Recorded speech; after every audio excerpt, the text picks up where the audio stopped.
Hi, everyone. Welcome to Voices of the Fraternity with myself, Manda. Thank you very much for tuning in. Please remember to subscribe on our YouTube channel, like our Spotify page and Apple Podcast. I think that's about it. But hope you enjoyed today's episode. Today, I'm sitting with Tsholo Tobagale. As you guys would have seen, we're busy with the CASA people, the children of Saika. They've joined us. And yes, we're going to explore their journey and learn. I hope this episode imparts some knowledge and some hope if you are in a place that needs hope. Yeah. Tsholo Tobagale. Hi, Manda.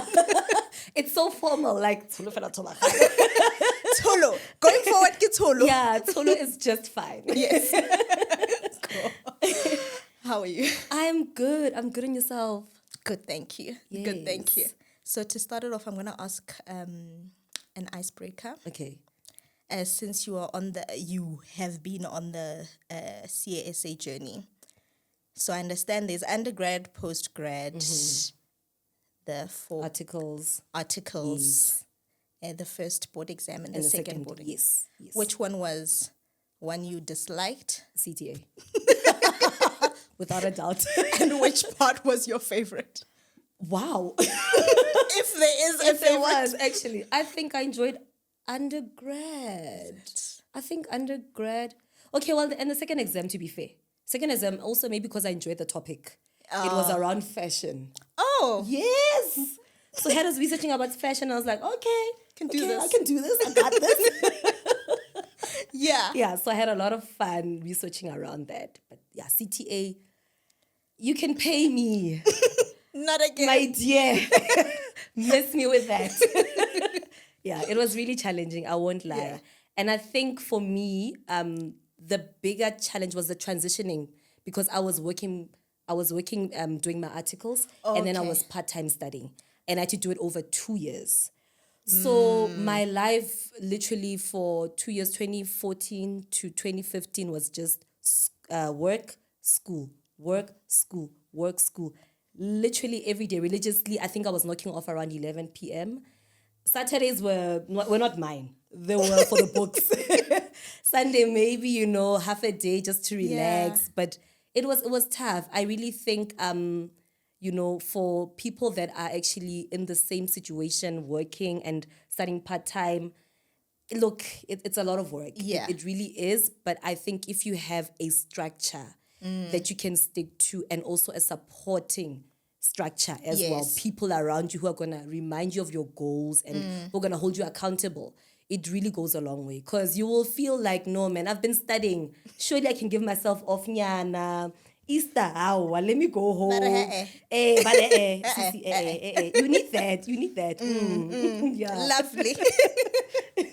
Now we can go into who Tsholo is. Okay. Where is Tsholo from? Yeah. Let's take it back to where you are from, how you grew up, your family structure. Yes. Yes, just your basic background. Okay, so Tsholo, it's a Tswana name. Ke Tswana, but ke Mopedi. Yeah, through and through, I'm a Pedi girl. I grew up in Hammanskraal, which is north of Pretoria in Gauteng province. I am the second born and last born. I've got a brother who is 11 years older than me and raised by a single mother. So I don't necessarily have much of a childhood in Hammanskraal because I started my schooling in Polokwane. So I was raised by my aunt, who's my mamolo. Yes, my mom's elder sister. So from grade 1 up until university, I was in Polokwane. So I went to University of Limpopo. Great institution. I'll come to that point. Yes. But in terms of the upbringing, so as a child, I've always liked things. I think I take after my grandmother. She's late. She's late last year. We buried her last year. She was a very much charismatic person. And when I look at myself and I look at how I grew up, I feel that a lot of my traits are coming from her. So even with the charismatic, self and bubbly nature, I liked entering competitions. What the baby? I don't know if they still have those things, but for Jet Baby, what of the Did you go month? there? Girl. My aunt made sure that she put me up there, She made sure we take pictures. I was in photo shoots. I was in beauty pageants. Hey! Wow. I was doing the most, right? And I think I enjoyed that part of my childhood in that there was that encouragement, to be just bold. I don't think I can recall a time whereby anything that I wanted to do, it was suppressed or there was a no, but you can't do that. You focus on this, or no, you're a girl, or no, but we don't know these things from Raya. I lived a very colorful, childhood. I enjoyed my childhood. I think one of the things that I really enjoyed as well that my aunt did as a tradition, birthdays. Tell you from 7 years old, I was that girl, McDonald's. McDonald's, Savannah. Yes, I think for 3 years, back-to-back birthdays. That was me, right? And she made it a point that every year we have birthday celebrations. If it's not there, go high. But it was the thing. I really enjoy that aspect. And just growing up with that, those are very great childhood memories that I had. Yeah. They are. Yeah. I love that. Now I'm tempted to ask, besides the birthdays, it might be it, but what's your core childhood memory where you think back and you're like, yeah, no, when I think of my childhood, this is the memory that comes up? Sure, that's a bit tough. Hey, I'm trying to think beyond the birthdays and entering competitions. I think just being me. When I'm looking at myself now as an adult, I see this person as a child. Yes. Like there was never a time whereby I was anything different than who I am today. I mean, even at home, my sister is one of my biggest cheerleaders. My sister being my aunt's child. So she'll always say that, you're growing up, you're Tsholo. We always knew that, you know what, she's that one. She'll be in that spotlight. Come prize givings, they're always there. Exactly. She's collecting. I'm collecting certificates and everything. So yeah, I think those are the great memories that I have of being a child, that I really had I had a really colorful childhood. And I'm really glad that, my aunt embraced that my mom as well was also part of the process as well. And my grandmother as well was a big influence, like I said, because for me, the tradition was school holidays, I'd be coming back home to see my mom, to see my grandmother, and it would just be laughs all across, Yeah. My grandmother really spoiled me. Like, anytime Mama would want me to do this, Wanako, so I really, those are things I'm just remembering, like, those are really great moments. Love it. And how was where did you go, primary and high school? Okay. So primary, I went to Flora Park Comprehensive Primary School. High school, I went to Capricorn High School. Okay. Yeah. I know Capricorn. We played against you guys. Nordaland. I went to Ericlo, Messina. Oh, okay. Yes, okay. yes. I think I played with the Messina team for netball, I think. Yes. Yeah, I think. Yeah, you guys were very netball. strong, even those times. But I think you guys had an advantage. You knew how to play in that heat. Because it was an away game. We went to Messina. Yo. Ne? Yeah. No ways. So that's how you guys won. I'm just saying, but it's fine. We had the heat resilience. We're like, Literally. heat is not a thing. No, wow. We're here for skill. You saw that. Yeah. And how was high school academically? You've already spoken about how you were a child who was collecting the trophy and.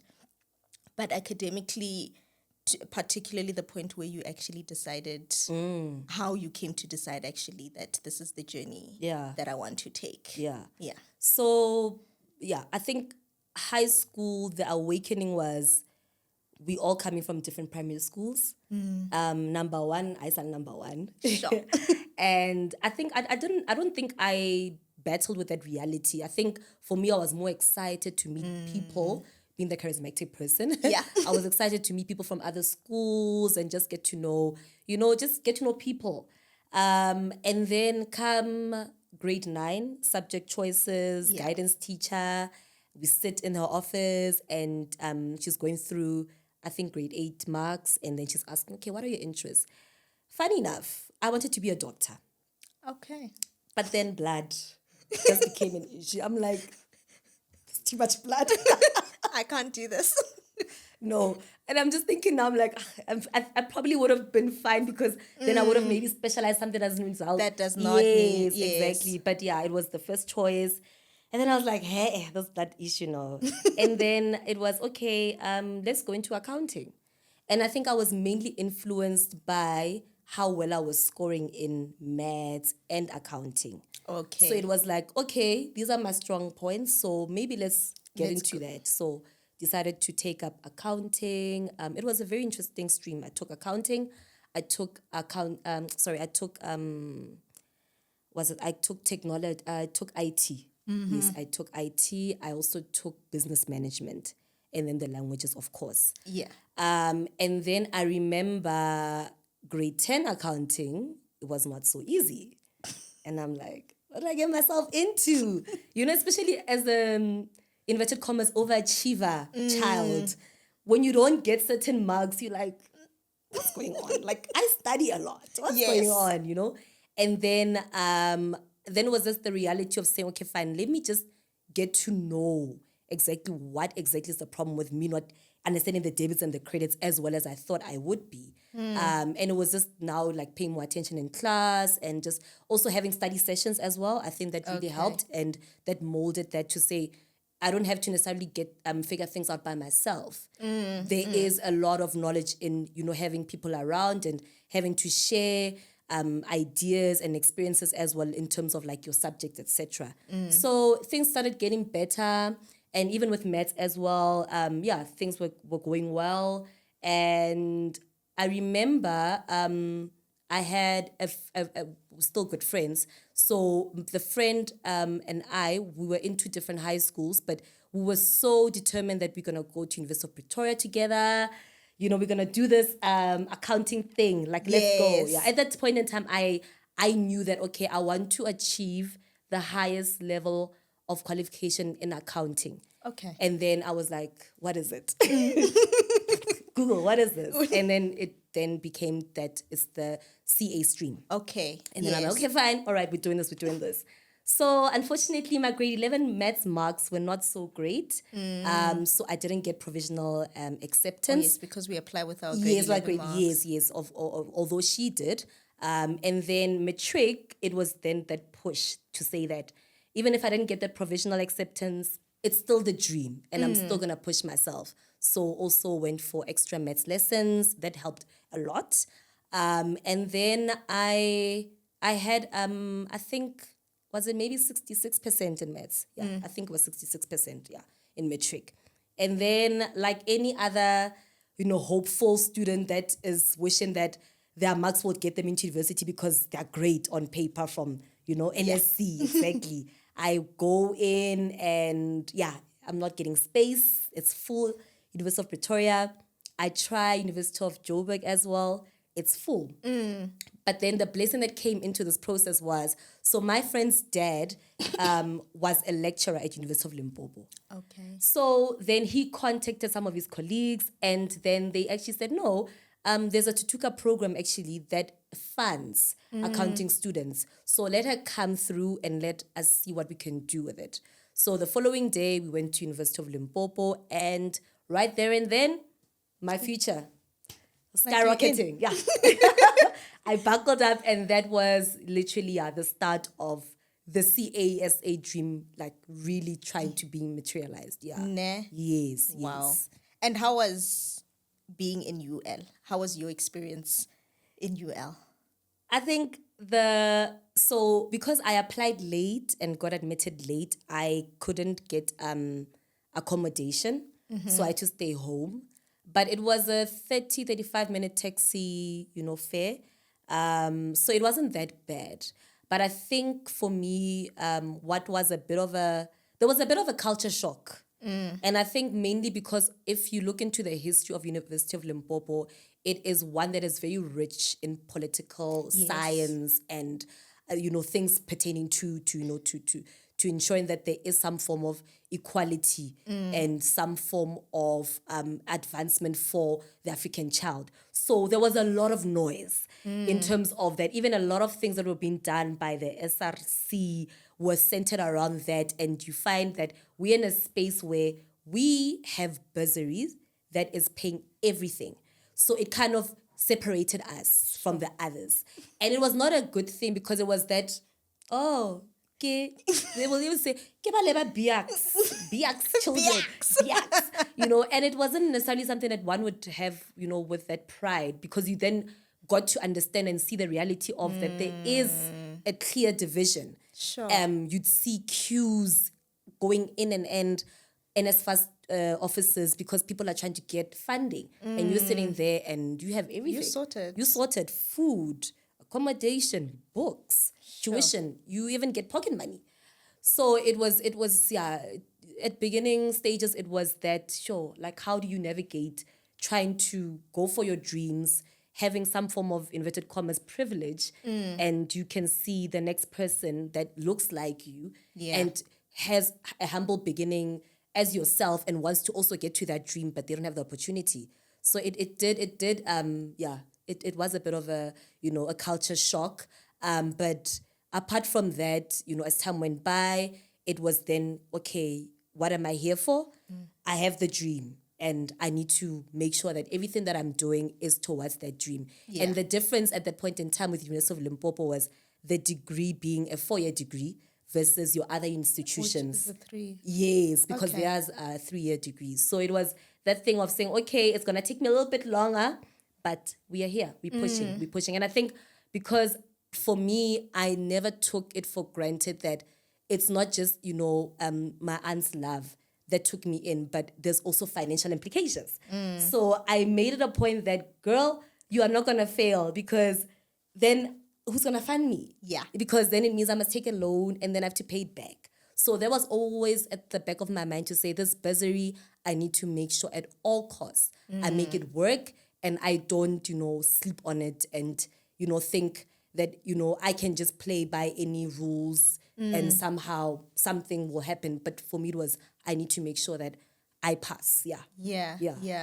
Oh, wow. I'm trying to think. There was a question that came up as you were speaking. It'll come back. But I actually want to ask, being from the University of Limpopo and now joining here's the question that I wanted to ask. Do you know if the BAC is still 4 years, even today? I think it is, and then now they've got CTA. They do offer CTA now as well, Oh, they didn't in your time? It was, you would bridge with University of University of Johannesburg. Oh, okay. Based on also how well you pass. Oh, okay. Yeah. You qualify for it. You have to qualify for it. Yeah. Sure. Walk me through your journey of getting into CTA then, because you did mention that you studied part-time and also worked. Because I couldn't qualify. Tell me. Yeah. So at that point in time, University of Limpopo was not accredited for CTA. Mm-hmm. So there was an arrangement between themselves and University of Johannesburg, wherein based on how well you do in specifically accounting, you then get to do CTA at University of Johannesburg. So I think at the time, the requirements were 60% in accounting. The other ones, your tax, your auditing, your cost, you had to pass, but it wasn't as strict. So for the 3 years, accounting was great. Accounting was great for me. I was flying, 70s. I was cruising. 4th year. It was so tough that so there's a classmate who's also now a colleague that every year that guy was scooping awards and awards and awards on awards. But even him in the 4th year accounting, there was some turbulence there. I remember, and he was so bold. I remember this one exam. He literally stood up in class and told the lecturer that you really just want to see us fail. And we're thinking, this is the top student that's saying that. So what about us? Yeah, somehow you cushioned yourself to say, okay, I guess if grade 50, if top student is crying, It was bad. No, he said, no, you really want to see us fail. But fine, fast forward, we try. But unfortunately, I didn't make it. I think my mark was 55, if I'm not mistaken. And mind you, remember, 60% was the minimum. And I think what also helped was when I got my results, he called me into his office, the lecturer. And he said to me, don't give up. And he said to me, go and do your CTA at UNISA. Okay. I've got faith that you will be able to manage the whole part-time studying and doing your articles. He encouraged me because at that point in time, I did have the provisional acceptance from the Auditor General's office to say that come and do articles. So he said to me, go. He said, I've got confidence that you have the willpower, you've got the diligence and the discipline to actually do this. I think if I hadn't had that conversation with him, I probably would have yes, went to University of South Africa, but not done articles as well. Okay. Yes, but that push was like, okay, I still got this. So you still got this. There's people that are still rooting for you. Yeah. So let's go. And then, it was University of South Africa, and then articles starting off at the AG's office. Sure. And how was that juggle? So interesting. Of course, me, personality doesn't change, right? I'm eager, I'm bubbly, consistently.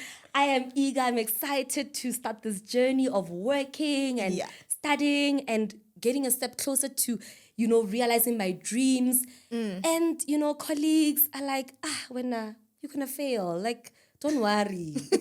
We've all been there. You're gonna fail in your first year. Maybe in your second year you'll write supplementary papers, but don't worry. Like that was the message I was getting. And I'm like, fail. Me? Nah. Not me. It can't be me, right? So that was the push to say, no ways. Failing for who, for what?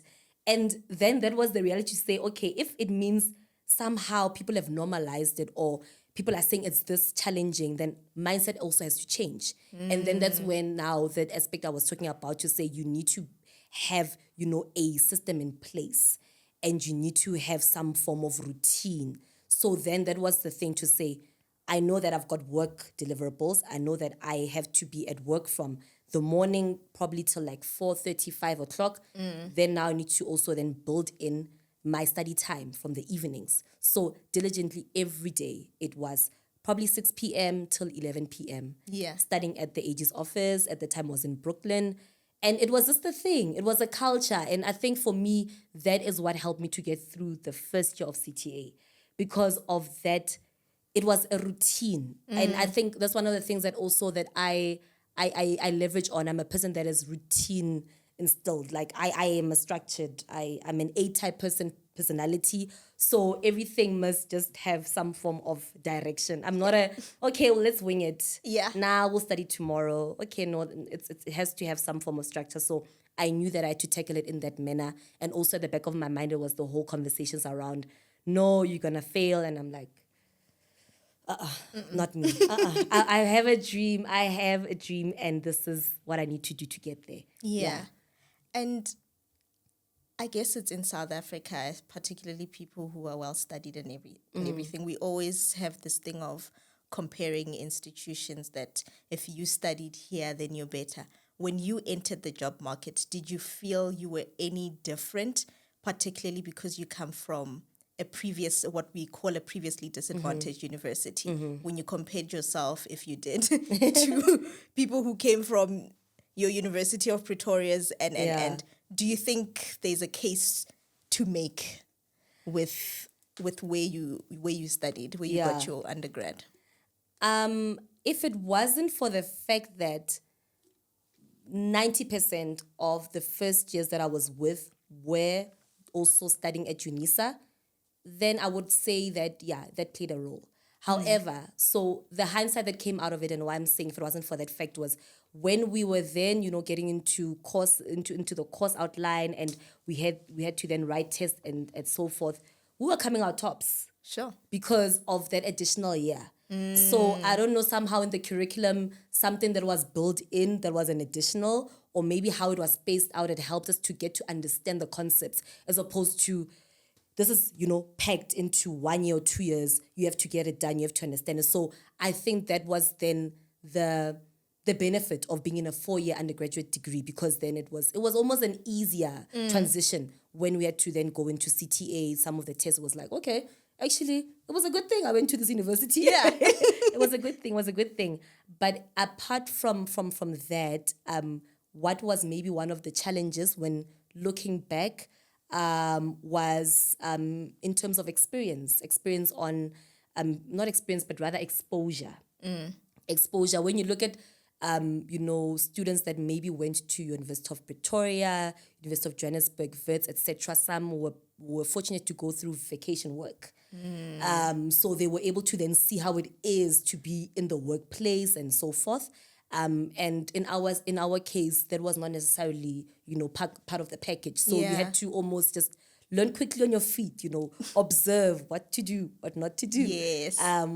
Thankfully, orientation helped us a lot in terms of, firstly, how to dress, because more than anything, right, first impressions, they last. They do. People remember you when you walk out of the room to say, oh, that is Manda. Oh, she was wearing this. She was dressed like this. She had this on, So we at least got to know that during orientation. But other things, it was a matter of being able to observe from fellow, colleagues to say, oh, okay, so in this type of environment, okay, when you want this, how do you ask for it?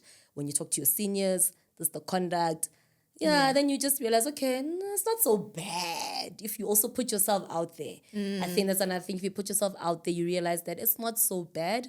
There is power in asking and saying, I don't know. It doesn't take away anything, as opposed to being the one that sits there and says, no, I'm fine with the task. No, I'll do it. There's power in saying, I hear you, but I'm not sure how to do it. Yes. Can you maybe just explain? Can you maybe just show me with one example? So I think that's, Sure. And then there's this, please explain to our viewers the difference between tip and top. I can't remember what is tip, what is top. I was asking my husband. What- Oh my what goodness, is the I could be acronym? wrong. So there's, okay. You are right, but Training in what is private practice. I don't know if it's practice. I'm sorry, guys. And then there is training outside private practice. So that would be like your mines. Yeah, outside would be like your mines. It would be your mines. It would be your banks. Your banks. Yes. I think also the AG, since it's not a private institution. Yes. Yeah. It's not, but it's an accounting firm. It's yeah. Actually, while my husband, he will be the fact checker for us. Checks. Explain to us the role of the AG. Okay. Who is the AG for those that may not know? Okay. So, the Office of the Auditor General of South Africa. Yes. And I say with pride, right, beaming, because it really has shaped my career. It has shaped my experiences, and it has really prepared me to the professional that I am today. So the AG is a Chapter 9 institution in terms of the Constitution of South Africa. And in that, it is a supreme audit institution. So it offers auditing as an assurance service. And in that, mainly it looks after your departments, national, your provincial offices, your municipal offices, and also responsible for the state-owned entities, your SABC, your post office, your SAA, your DNL, your Transnet, your land bank, etc., and so forth. So that's what the AG is responsible for. And the great thing about the AG's office is that in as much as it is a Chapter 9 institution, it is independent of government.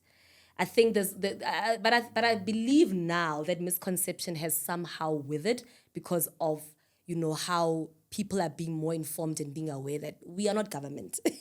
We audit government, but we are not government, right? So that's that. But again, also the great thing about the AG's office is that it's not only financial statements that we look into. we look into service delivery. And that is very core to the South African citizen and how they experience life. I mean, right now, you are going to go to a department office and you're going to expect X, Y, and Z from the department office.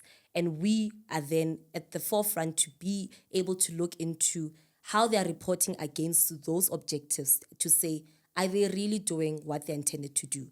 So that is the nice thing about it, to say it's not just about whether your debit and credit, is it tying together, are you having differences? How did you resolve the differences?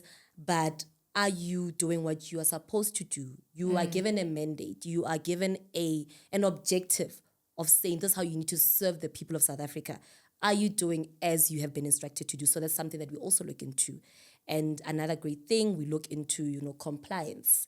And that's why you find that sometimes there'll be articles to say, hey, it's the watchdog, it's, it's whipping, it's got teeth in terms of, things that it's doing, the AG's office, etc. So it's those things to say that, are you compliant? Because there's certain things that you're expected to do from law.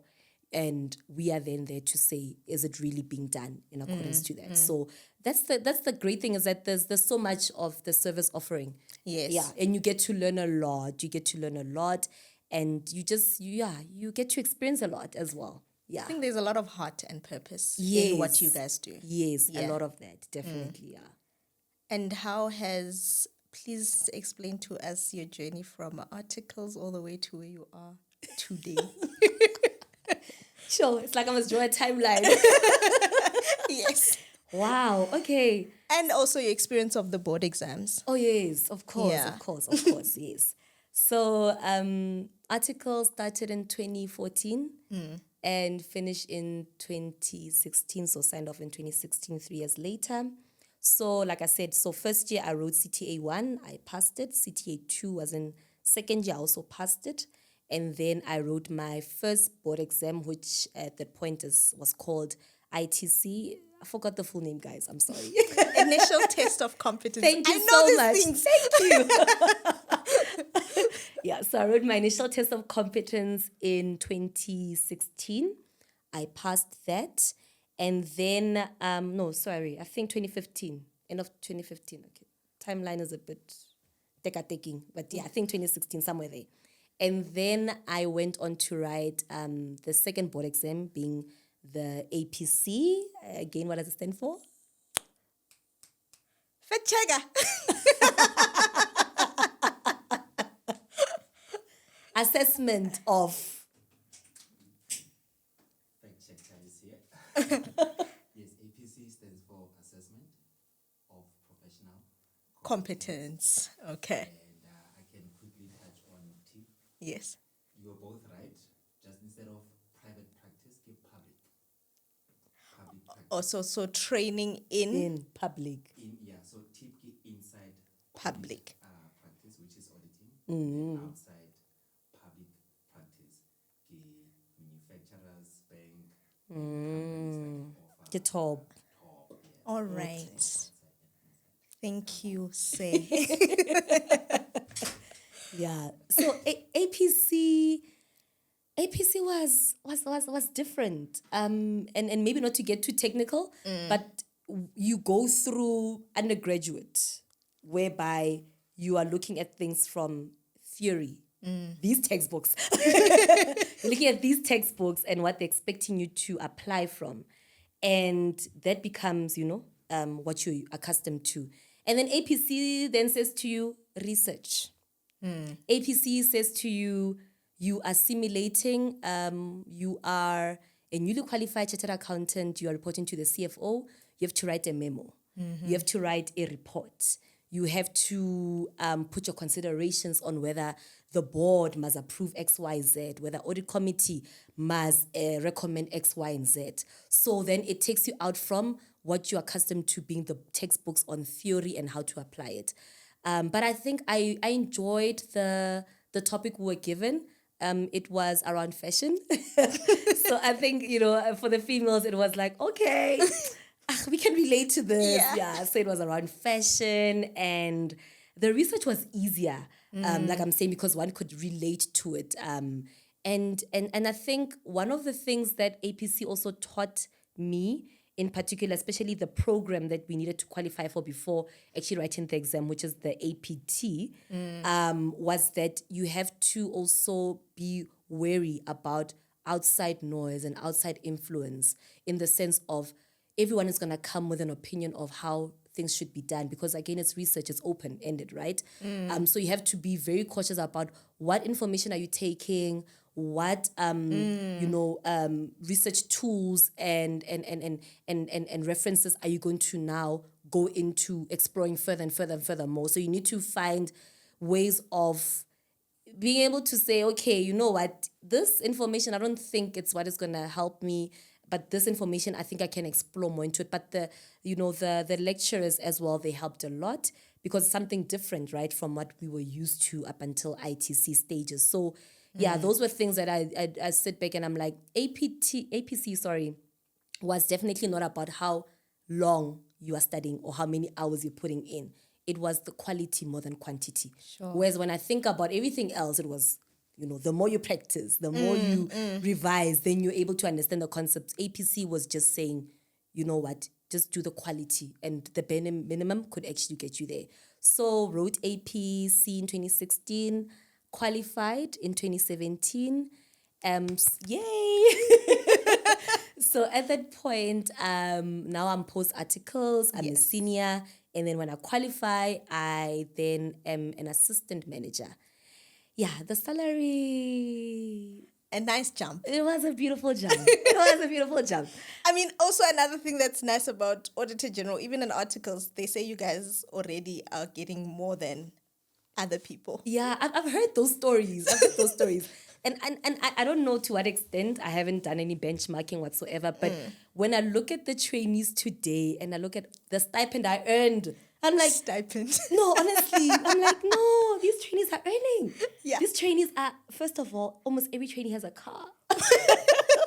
I mean, in our era, and I sound so old saying that, right? In our era, probably 2 trainees had a car. Really? The rest of us, hey, short left, short right. That was our life. But yeah, no. So yeah, definitely it pays to work hard, because then you see the fruits of that in terms of your salary, being bumped up, and you're able to enjoy more nicer things in life because you can afford. Yes. So yeah, the salary was nice. And then I decided to buy my first car. I had this thing in me that I set out that I'm not going to buy a car until I qualify. And I think mainly because I could get around with public transport. And I just thought, let it be something that is a goal. Like, let me work towards that. it. Yes, and then I can see it as a reward for myself. Then, assistant manager 2017. And then I was in that position. Is it the car that's parked outside? Sorry to interrupt. Okay. Just making sure. Oh my goodness, managing on the spot. I'm not going to say what car's outside, guys. I'm not going to say the next thing. Hey, questions We won't are being say. We don't want to alert SARS or something. The next thing is lifestyle audit. No, I'm not going to do that. No, but it's a different one. I'll just explain the behind the reasons, but not exactly what I'm going to stop interrupting. Please, the floor is yours. So assistant manager from 2017 up until, I think 2019. Yes, I think 2019, 2 years. And then, as per usual, the bold, audacious me thinks it's time to apply for a higher position. I've gotten the skill, I've gotten the experience, I've gotten the time. So let me put myself out there. The worst that could happen is it's a rejection, I'm not ready. And then I need to then work on my developmental areas, because I'm a person that really feels and is very appreciative of feedback that is going to grow me, because I don't think for a second that I know everything. I don't think that I can't learn from another person or at least upskill myself. So it was that thing to say, let me just go for the interviews. The worst that could happen, I'll know where my shortcomings are and find a way to work towards them. So fine, get interviewed in 2019, and then successful in it, become an audit manager. So at that point, it was more about the change was then the responsibilities, in terms of it's no longer just one audit I'm responsible for. There's more than one audit I'm responsible for. The team is bigger. There's engagements that I now need to be part of, and some of these engagements, my bosses are not there. So for me, it was then the change that I had to then get to, be accustomed to then say, okay, fine, now this is my role. What am I responsible for, and how can I not only do this so well, but also ensure that people that are, that I'm leading or that are coming after me are also, given the right tools as well, so that I can be an effective manager. And then, that comes, the aspects of mentorship as well, which I really take to heart. Your husband will tell you, today I still call him my mentee. Yes. Because he was my mentee, still is. Yeah. So, and it's very important for me because I saw it as that it's a space whereby, one, you can help somebody not get into the same pitfalls that you went through. Sometimes you don't have to learn by experience, but learn from other people. And I saw it as that opportunity, and that's why for me, mentorship is a very important aspect of my career growth and personally as well. I have a lot of mentors, within the AG's office, even outside, because I really feel that for me to grow as an individual professionally as well, I need to have a sounding board. I need to be able to say, hey, am I still doing things right? Or I feel like I'm not, getting things right. What can I do? So yeah, audit manager. And then 2022. 2022, I'm like, maybe let's apply the senior manager thing, right?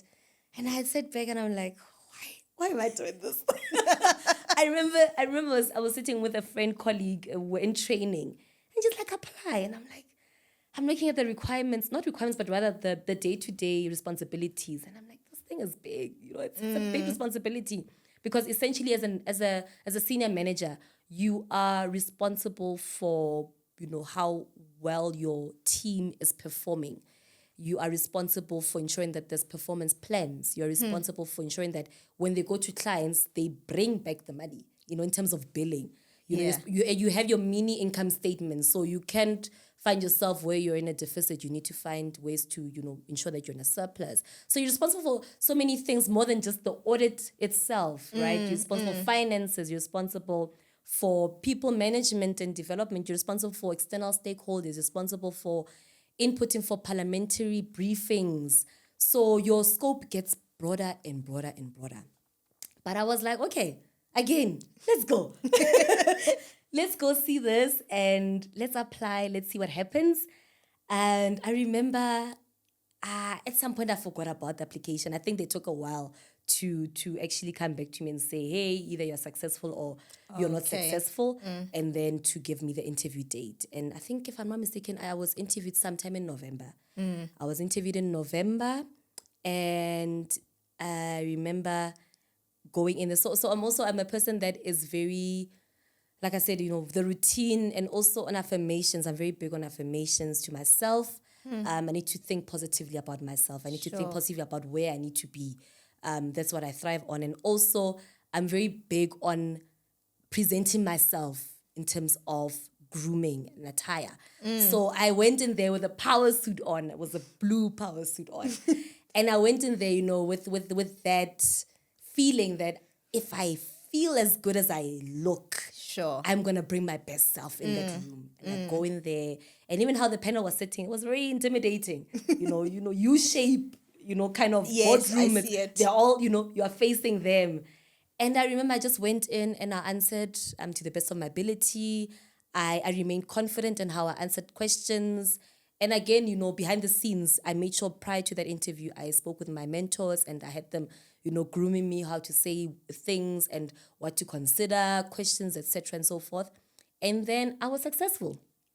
A success story at every milestone stage. Yeah, I was successful, thankfully. So yeah, and then I got appointed as a senior audit manager, and that's where I am today.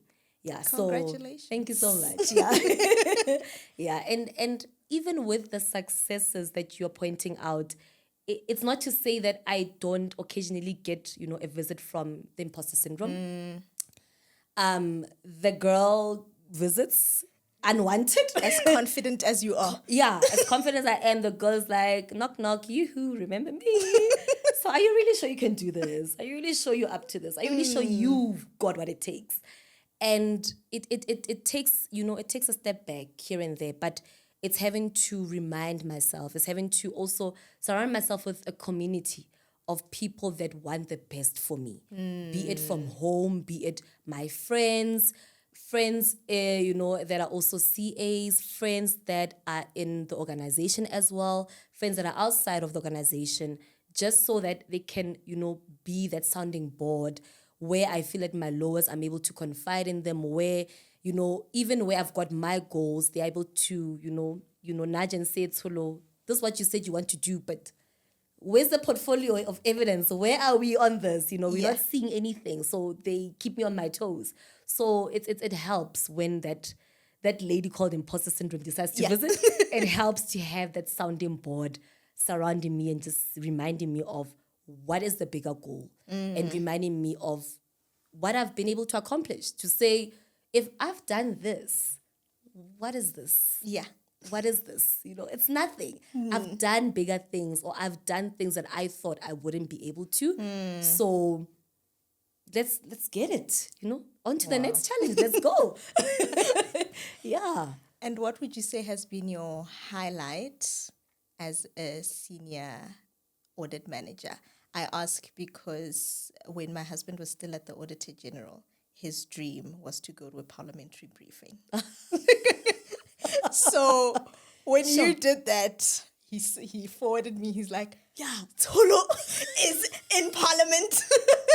She's presenting.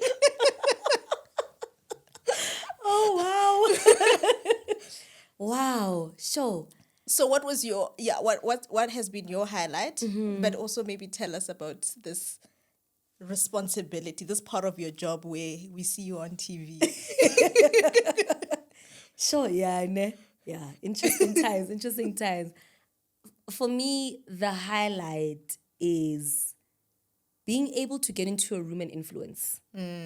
Influence as young as I am. Yeah. Young in the sense that when you get to, stakeholders, they look at you and they say, this child, what are we going to learn from this child? We've been doing this for so many years.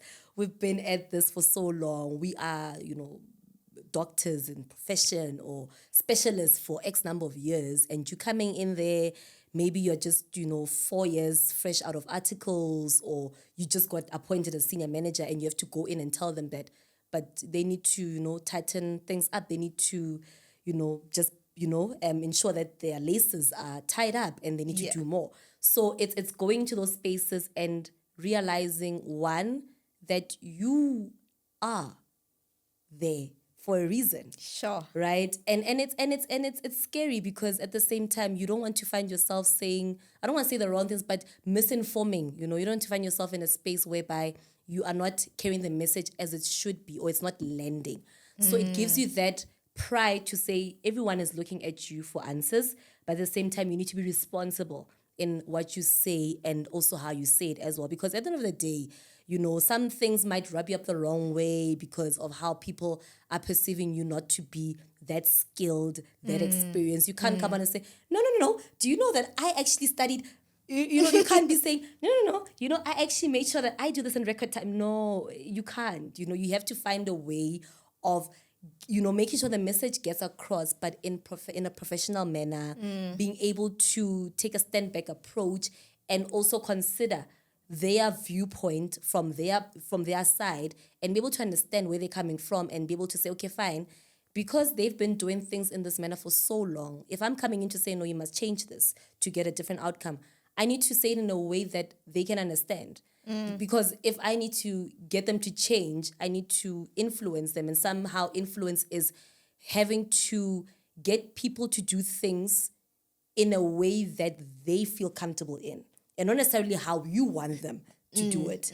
So I think for me, that was like, that's one of the biggest highlights, to know that, yes, I am a very influential person. I get into very influential spaces. Sure. And sometimes also you need to put your foot down.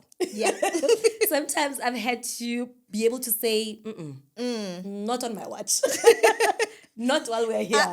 It's not gonna happen, especially when it comes to like sometimes junior team members are taken advantage of to say, but you're junior, bring me your senior. So sometimes you have to go back and say to them, I've brought them into this environment because they are capable. I love that. And I have the confidence that they can carry out the work that they have been assigned. So if I'm not here, it's not because I've neglected my responsibilities.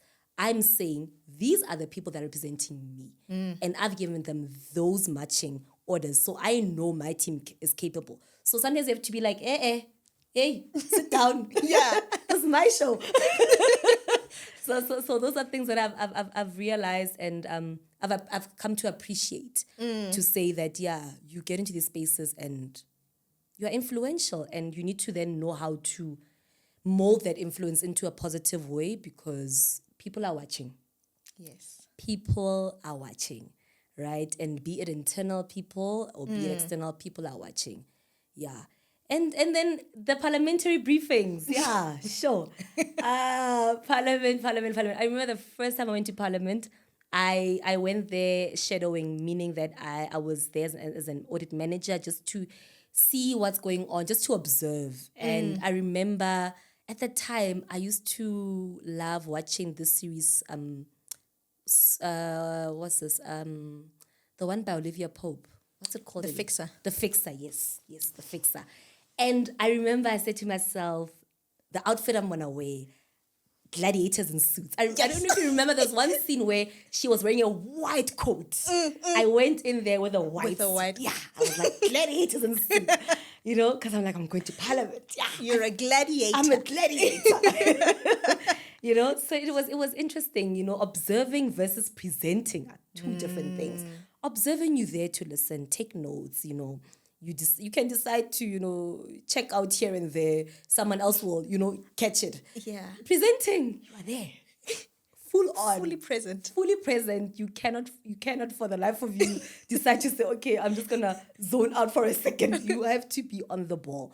And it also helps you to think on your feet because there's questions, when we prepare, there's questions that you would think, okay, maybe this is what they'd want to know from what we connect in the audit, from our report. But there's some questions that are going to be asked that are totally not related to the report you're presenting. But you have to find a way of how to respond to them. But the great thing is that you don't go alone. You go with your seniors as well. You go with your bosses, which is sometimes, a daunting thing to say, I'm presenting this one of my bosses. Do they think I'm doing a good job? Yeah. I hope I'm, I'm representing well. But they are there as the backup. The way that I would be a backup to my team, they are there to say, we are supporting you and we're with you. And they are there to help me if I feel that I need assistance. So the briefings are very quite, they're interesting. they are quite interesting. Yeah. Yeah. Oh man, nice. Final question as we close off. You are what we now consider a homegrown AG baby. Yeah.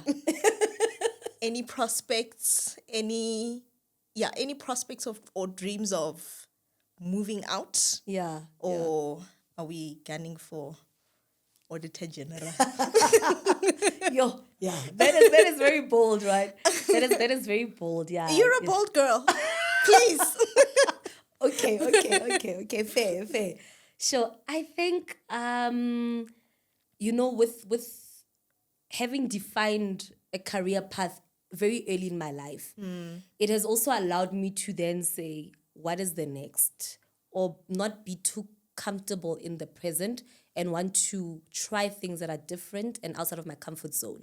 And I think another thing that has been helping is, attending other programs that are to empower me and just help me see things, what they would term outside of the box. And also with the different auditees that I've been exposed to, be able to then see, okay, fine, beyond auditing, beyond accounting, what are other people doing?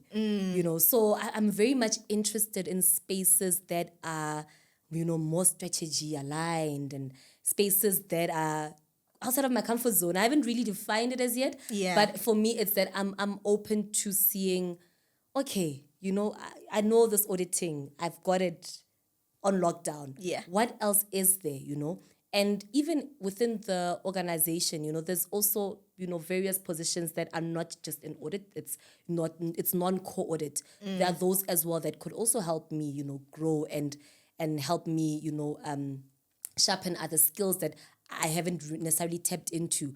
So it's at that, quote to say that the world is my oyster. Yeah. And yeah, we shall see. We shall see. But I'm very much at an age whereby I feel that in as much as I've done things boldly, there's room. Yeah. There's room. There's a lot of things that people are doing. Yeah. And I think also being surrounded by people that have left the AG's office and are doing different things, and just hearing their feedback and their experiences, then it gets me thinking that Yeah. there's a lot.